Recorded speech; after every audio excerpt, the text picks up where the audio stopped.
lepaskan dari ikatan hawa nafsu, maka kau akan lepas dari segala tuntutan di akhirat. Jangan hambakan diri kepada harta, jangan hambakan diri kepada kuasa, jangan hambakan diri kepada benda, jangan hambakan diri kepada manusia. Siapa yang hidup di dunia ini bebas dari ketertarikan hawa nafsu? Siapa yang selama hidup di dunia ini bebas dari kaitan-kaitan hawa nafsu?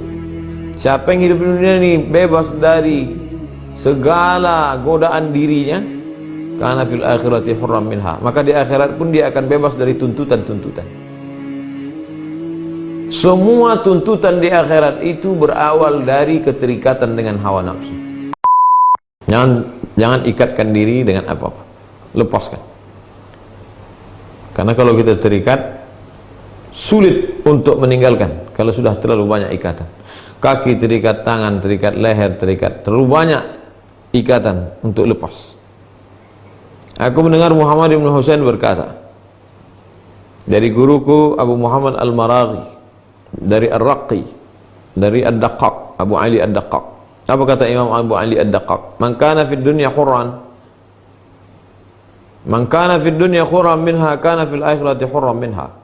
Siapa yang hidup di dunia ini bebas dari ketertarikan hawa nafsu? Siapa yang selama hidup di dunia ini bebas dari kaitan-kaitan hawa nafsu? Siapa yang hidup di dunia ini bebas dari segala godaan dirinya? Kana fil akhirati hurram minha, maka di akhirat pun dia akan bebas dari tuntutan-tuntutan. Semua tuntutan di akhirat itu berawal dari keterikatan dengan hawa nafsu. Kenapa orang makan riba? Karena tamak. Kenapa orang berzina? Menurutkan hawa nafsu, seks biologis. Kenapa orang mencuri? Karena mengulurkan biji mata menengok nikmat orang lain. Akhirnya terikat dengan berbagai macam ikatan di akhirat karena keterikatan hawa nafsu di dunia. Lepaskan dari ikatan hawa nafsu, maka kau akan lepas dari segala tuntutan di akhirat. Pokok pangkal awal muaranya berawal dari keterikatan dengan hawa nafsu. Siapa yang ubudiyahnya tulus benar karena Allah, maka lepaslah dia dari penghambaan kepada selain Allah. Jangan hambakan diri kepada harta, jangan hambakan diri kepada kuasa, jangan hambakan diri kepada benda, jangan hambakan diri kepada manusia. Maka kalau benar ubudiyahmu, maka lepaslah engkau dari ikatan itu semua. Siapa yang menyangka bahwa seorang hamba itu akan selamat, lepas dia dari segala macam halangan-halangan ubudiyah. Lalu kemudian dia menyangka bahwa dia sudah tidak lagi diikat oleh ikatan-ikatan batasan-batasan. Aku adalah makhluk yang bebas, tak ada lagi larangan. Fi haddil amri wan nahi. Tak ada yang bisa melarangku, aku mau buat ini, aku mau ini. Wa huwa mumayyizun. Fi dari taklif. Dia tidak lagi kena hukum taklif, tak lagi ada wajib, sunat, makruh, sunat muakkad. Fadzalika insilakhun minad din. Maka sesungguhnya orang itu sudah keluar dari agama. Ini pahami hurriyah dengan baik. Karena ada juga sebagian orang mengatakan saya hurriyah, saya bebas, tidak lagi diatur oleh agama. Bagi saya tak ada yang wajib, tak ada yang sunat, sama saja bagi saya. Hati saya sudah dipenuhi dengan zikir dan Allah. Saya tak sholat, saya tak puasa. Orang yang begini insilakhun minad din, dia sudah keluar dari agama Islam. Perhatikan nih baik-baik. Banyak sekarang orang mengaku sudah mengkaji batin sampai kepada maqam ma'rifat lalu meninggalkan sunnah. Kenapa kau tak sholat? Kenapa tak bayar zakat? Kenapa tak ke masjid? Aku tidak lagi diikat oleh batasan-batasan amar dan nahi. Karena aku adalah hurriyah. Aku sudah sampai pada stasiun hurriyah batil. Makanya yang kita kaji ini adalah sesuai ahlu sunnah wal jamaah.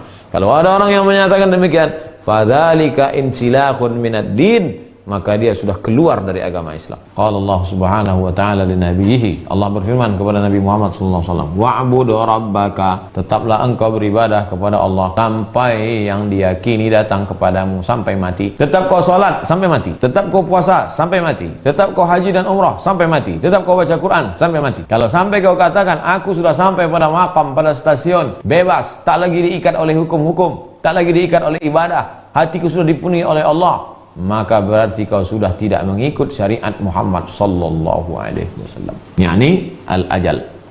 Sembahlah Allah, beribadahlah engkau, ikuti amar ma'ruf nahi mungkar, ikuti penunjuk Quran dan sunnah, sampai ajalmu sampai tiba ajalmu tiba, sampai kau mati. Wa alaihi ajma'al mufassirun. Begitu menurut ijma' para ahli-ahli tafsir. Adapun ulama-ulama yang mengatakan hurriyah itu adalah seorang hamba itu berada di bawah penghambaan makhluk. Sesungguhnya dia berada di bawah penghambaan makhluk, tapi bukan yang menghalanginya dari dunia, bukan pula yang penghalang-penghalang dari akhirat, hanya Allah semata.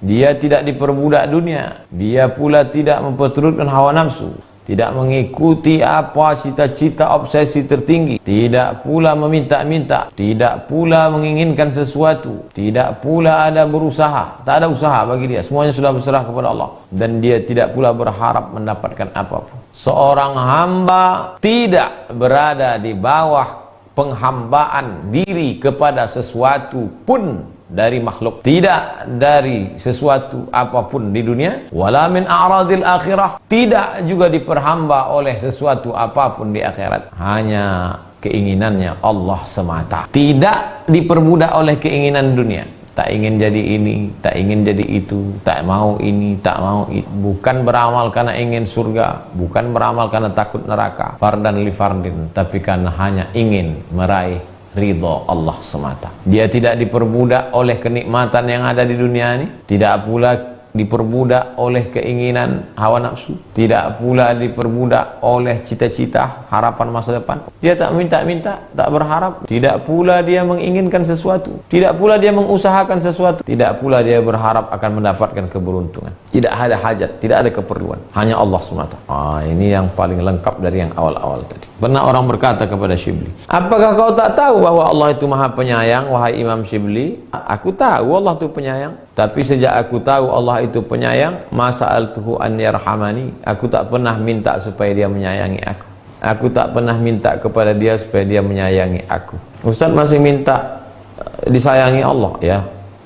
Sehari semalam, Rabbighfirli warhamni, ya arhamar rahimin irhamna, sayangi aku ya Allah. Kata Imam Syibli, aku tahu Allah penyayang. Sejak aku tahu Allah penyayang, sejak itu aku tak minta lagi. Pada soal pun dia tak lagi bergantung. Dia bebaskannya dirinya dari permohonan. Dia serahkan semuanya kepada Allah Subhanahu wa ta'ala. Stasiun Hurriyah ini mulia, luar biasa. Kenapa? Karena dia bebas dari ikatan penghambaan makhluk, hanya kepada Allah semata. Aku mendengar Syekh Abu Ali berkata, seandainya salat itu sah tanpa baca Quran, sahkah salat tanpa baca Quran? Tak sah. Karena man lam yaqra' bi la salata liman lam yaqra' bi Fatihatil Kitab. Tak sah salat orang yang tak baca Fatihah. Lau sahhat salatun bi ghairi Quran la sahhat bi hadzal bait. Seandainya sah salat tanpa baca Quran, pasti sahlah bait syair ini. Aku mempersiapkan bekal untuk melewati zaman waktu masa ini. Rasanya tak mungkin. Sebagaimana kelopak mata melihat kebebasan. Aku mempersiapkan bekal untuk melewati zaman waktu masa ini, tak mungkin. Sebagaimana tak mungkinnya kelopak mata melihat kebebasan, melihat munculnya kebebasan. Yang melihat itu bukan kelopak mata, yang melihat itu mata. Kelopak mata tak mungkin melihat. Kelopak mata hanya menutupi penglihatan. Sebagaimana tak mungkinnya kelopak mata melihat, begitulah aku tak mungkin mempersiapkan bekal untuk melewati masa ini. Apa maknanya? Kita jangan bergantung kepada bekal, jangan diperbudak bekal, jangan memperhambakan diri pada bekal. Oh, kalau begitu untuk apa kita sholat? Untuk apa kita puasa? Ngapain kita capek-capek puasa baca Quran tadarus? Untuk mencari rahmat Allah. Sesuai ini dengan sunnah Rasulullah, ya. La yudkhilal jannata ahadakum amaluhu. Kamu tak masuk surga karena amalmu. Kepada amalmu pun kau tak boleh bergantung. Lalu engkau pun tak masuk surga karena amalmu ya Rasulullah. Wala ana, aku pun tak masuk surga karena amalku. Melainkan karena rahmat Allah semata. Karena kalau sampai kita bergantung kepada amal, rupanya setelah ditimbang-timbang amal itu tak ikhlas, kecewa. Tapi kalau bergantung kepada rahmat Allah, tapi tetap beramal karena berharap dengan amal itulah turun rahmat Allah Subhanahu wa ta'ala. Tipis dia, halus mengkaji, daqiq, sehalus tepung.